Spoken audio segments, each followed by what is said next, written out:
শুভ সকাল বন্ধুরা, তোমরা সবাই কেমন আছো? আশা করছি সবাই খুব ভালো আছো, আমিও ভালো আছি। আজকে সকালে সমস্ত কাজ বাজ সেরে একটু বসেছি, তখনই বরমশাই ফোন করেছে যে ঝটপট দৌড়ে রাস্তায় আসো, আমি একটু মাছ কিনেছি। ভেবেছি হয়তো বড় মাছ হবে, গিয়ে দেখি কি একদম ছোট ছোট পুঁটি মাছ। আবার অল্প স্বল্প হলে হয়, ওই 400-500 গ্রাম মতন হবে। আর দেখে ভালোও লেগেছে, আবার একটু একটু রাগও হয়েছে যে এই মাছ কাটতে আমার এখন অনেকটাই সময় লেগে যাবে। আর মাছটা এমন সাইজের মাছ যে মানে শুধু যে পেট গালিয়ে গালিয়ে রাখবো তেমনও না, কানকো ফেলতে হবে, পাখনা আখনা এগুলো ফেলতে হবে, আঁশটাও একটু ছাড়াতে হবে। আর এতগুলো মাছ কাটতে যে কত সময় লাগবে। যাই হোক, আবার এই মাছটা ভালোও খাই, এই জন্যে কষ্ট করে করছি আর কি। ভালো কিছু পাওয়ার জন্য কষ্ট তো করতেই হবে। যাই হোক, মাছগুলো কেটে ধুয়ে সুন্দরভাবে পরিষ্কার করে এই যে নিয়ে এসেছি। এখন সবটুকু মাছ তো আর রান্না করব না, মাত্র 3 জন খাবো। আর এই ছোট মাছ খুব বেশি রান্না করলেও কিন্তু ভালো লাগে না, অল্প অল্প যে কোনো তরকারিতে হোক, শাকে হোক দিলে তবেই কিন্তু ভালো লাগে। তো যতটুকু রান্না করব বাটিতে বার করে নিয়েছি, বাকিটুকু আমি ফ্রিজে রেখে এসেছি। আজকে দুটো রেসিপি শেয়ার করব তোমাদের সাথে। তো ফার্স্টে যেটা আমি তৈরি করছি, মূলোর একটা রেসিপি করব। আসলে মূলো আমার খুবই ফেভারিট। তো যাদের মূলো ফেভারিট আছে তাদের হয়তো এই রেসিপিটা ভালো লাগতে পারে। তো মূলোর জন্যে আমি আগে ধনে, জিরে, গোলমরিচ, শুকনো লঙ্কা এটা ভেজে তুলে রেখেছি। আর একটা বড় সাইজের মূলো নিয়েছি, ওই যে সাইডে দেখো 2 ভাগ করে রাখা রয়েছে। আর মাছগুলো আমি ভেজে নিচ্ছি। তো আগে আমি রান্না করব এখানে মাছের তরকারি। আলু, বেগুন, পেঁয়াজ এগুলো কেটে রেখেছি, তো আলু, বেগুন, পেঁয়াজ দিয়েই রান্না করছি এই মাছ। আর মূলোটা মাছ দিয়ে রান্না করব না। এই রেসিপিটা আমি এফবিতে দেখেছি, আমার খুব ভালো লেগেছে। কারণ মূলোটা আমি ভালো খাই বলে মনে ভাবলাম যে আমিও একটু ট্রাই করে দেখি। এই রেসিপিটা যখন দেখছিলাম আমার খুব লোভ লাগছিল। তো ওই মূলোর জন্যে কয়েক কোয়া রসুন ভেজে নিয়েছি, আর 2টো টমেটোর কেটে টমেটোটাও তেলে ভেজে নিচ্ছি। ভেজে এই টমেটোগুলোও কিন্তু এখন আমি তুলে নেব।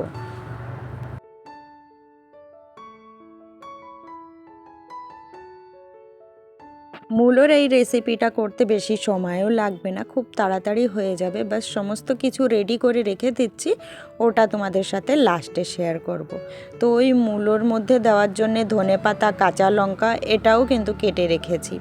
আগে আমি বসাবো এখানে আলু, বেগুন, পেঁয়াজ দিয়ে তরকারি। তো তেলটা গরম হয়ে গিয়েছে, হাতের কাছে জিরে ছিল না বলে জিরে ফোড়ন দিইনি, শুধু পেঁয়াজ ফোড়ন দিয়েই আমি এখন এর মধ্যে দিয়ে দেবো আলু। পেঁয়াজগুলো একটু লাল লাল হয়েছিল, তো এর মধ্যে আলুগুলো দিয়ে আলুগুলো একটু ভালো করে ভেজে নেব। আমাদের বাড়িতে ছোট মায়া মাছ, পুঁটি মাছ আসলেই এই ধরনের তরকারি খেতে চায়। এই বাড়িতে বেশিরভাগ ছোট মাছ দিয়ে এরকম আলু বেগুনের তরকারি রান্না হয়।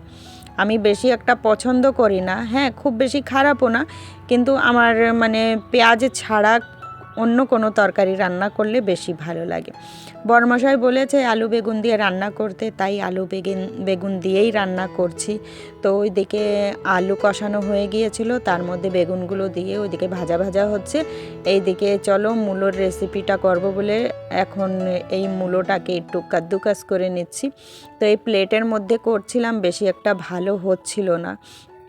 তারপরে যে ছোট গাবলা বাটি নিয়ে নিয়েছি, এর মধ্যে এই সাদা মূলোটা ভালো করে আমি গ্রেট করে নিচ্ছি।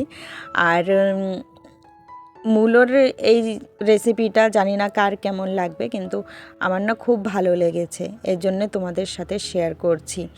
আর দেখবে এই যারা মূলো ভালো খাও তাদের জন্য বলছি, অনেকেই আছে মূলো ভালো খেতে চায় না, যেমন ঋষিকা একদমই ভালো খেতে চায় না, কোনোভাবেই পাতে নিতে চায় না মূলো। তো সেরকম আমি না, আমার খুবই ফেভারেট হচ্ছে মূলো। ওইদিকে মূলোগুলো গ্রেট করা হয়ে গিয়েছে, এদিকে এই যে আলু বেগুন এগুলোও সুন্দরভাবে কষানো হয়ে গিয়েছিল, এর মধ্যে দিয়ে দিয়েছি ঝোল। তো এখন এইদিকে এটা ফুটতে থাকবে। আর এর মধ্যেই ছোট বোনের ফোন চলে এসেছিল, তো ওর সাথে কথা বলতে বলতে সবজিও হয়ে গিয়েছে, মাছগুলো দিয়ে দিয়েছিলাম, লাস্টে ধনেপাতা দিয়ে এই যে নামিয়ে নিয়েছি আলু বেগুনের তরকারি। যাই হোক, তরকারিটা রেডি হয়ে গিয়েছে, ভাতও বসিয়ে দিয়েছি। এখন এই যে চলো মূলোর এটা কিভাবে কি করছি সেটাই তোমাদের সাথে শেয়ার করি। আগে এই যে শুকনো কড়াইতে যে মশলাগুলো ভেজেছিলাম সেই মশলাগুলো আমি ভালো করে এই যে বেটে নিচ্ছি, আর এক এক করে সমস্ত কিছু এর মধ্যে বেটে নেব।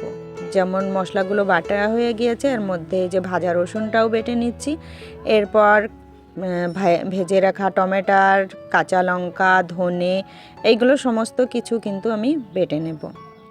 যাই হোক, এখনও লবণ দেওয়া হয়নি কোনো জিনিসই, মানে ভাজার সময় না রসুনে লবণ দিয়েছি না টমেটোরে লবণ দিয়েছি, আর মূলোর মধ্যেও এখনও লবণ দিইনি।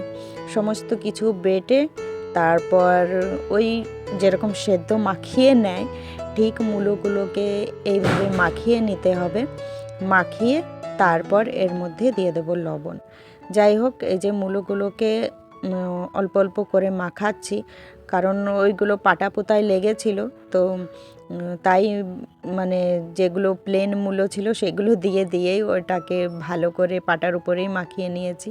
তারপর স্বাদ মতন লবণ দিয়েছি, আর এখানে একটু লেবু দিয়েছি। লেবুতে রস একটু কম ছিল, তাই পুরো হাফ লেবুই দিলাম। তারপর সর্ষের তেল দিয়ে এটাকে ভালো করে মাখিয়ে নিচ্ছি।